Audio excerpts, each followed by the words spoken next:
બાળકોના મોત બાદ ગુજરાતમાં પણ તપાસ કરવામાં આવી છે। ત્યારે ડીસીજીઆઈ અને ઇન્ડિયન ડ્રગ મેન્યુફેક્ચરર એસોસિએશનની બેઠક મળી, જેમાં મહત્વપૂર્ણ ચર્ચા કરવામાં આવી અને આઈડીએમએ સૂચનો પણ કર્યા છે।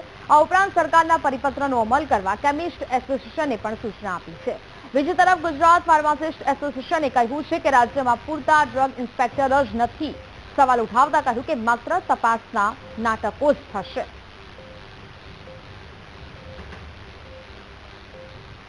આની અંદર કોઈ જે બી કફ સિરપ્સની અંદર કે કોઈ બી સિરપ્સમાં પેડિયાટ્રિક યુઝની પ્રોડક્ટ્સમાં કદાચ કોઈ પ્રોપિલિન ગ્લાયકોલ વપરાતો હોય તો શું આપણે એના લેબલ પર લખવાનું મેન્ડેટરી કરી શકીએ, જેથી કરીને પેશન્ટને બી ધ્યાનમાં રહે કે આમાં પ્રોપિલિન ગ્લાયકોલ છે અને આનો કોઈ યુઝ કરતાં પ્રોપર ધ્યાન રાખે। અને જે લોકો પ્રોપિલિન ગ્લાયકોલ ફ્રી ફોર્મ્યુલેશન બનાવી શકે એ લોકોને બી એક એડવાન્ટેજ મળે કે એટલે R&Dમાં લોકો ઇન્વેસ્ટ કરીને આના વગરની પ્રોડક્ટ્સ માર્કેટમાં બનાવી શકે, ગવર્મેન્ટ ટેન્ડર્સમાં આ રીતે થઈ શકે। તે ઉપરાંત બીજી એક વસ્તુ બી જાણવાની બહુ જરૂરી છે કે કફ સિરપ્સ કે કોઈ પણ દવા હોય એના ઉપર ડોઝીસ લખેલા હોય છે, ડૉક્ટર પ્રિસ્ક્રાઇબ કરે એના બી સ્પેસિફિક ડોઝ હોય છે। તો 4 વર્ષથી નાના બાળકોને આ પ્રોડક્ટ્સ ના આપી શકાય।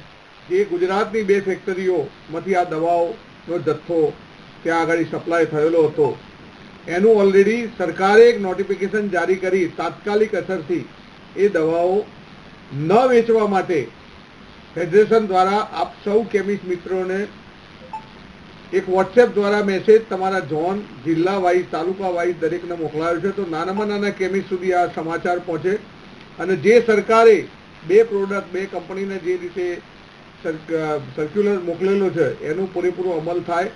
આપણા રાજ્યની અંદર પણ આવી કોઈ ઘટના ન બને કે કફ સિરપના હિસાબે નાના બાળકોના મોત થાય। તો આપ નોંધ લેશો। રાજસ્થાન અને મધ્યપ્રદેશમાં જે નાના બાળકોના કફ સિરપ પીવાથી મોતની ઘટના બની છે, એના પગલે ગુજરાત સરકાર દ્વારા તપાસના આદેશ કર્યા છે। ફાર્મા કંપનીઓમાં, મેડિકલ સ્ટોરોમાં આ દવા વેચાય છે કે નહીં એની તપાસના આદેશ કર્યા છે, પરંતુ વાસ્તવિકતા એ છે કે ગુજરાત સરકારના ફૂડ એન્ડ ડ્રગ વિભાગ પાસે આ તપાસ કરવા માટે પૂરતા ડ્રગ ઇન્સ્પેક્ટરો જ નથી। હાલની તારીખે ગુજરાતમાં 53,000 કરતાં પણ વધુ રિટેલ અને હોલસેલ મેડિકલ સ્ટોર્સ છે અને એની સામે તપાસ કરવા માટે ગુજરાત સરકાર પાસે ફક્ત ને ફક્ત 36 ડ્રગ ઇન્સ્પેક્ટરો છે।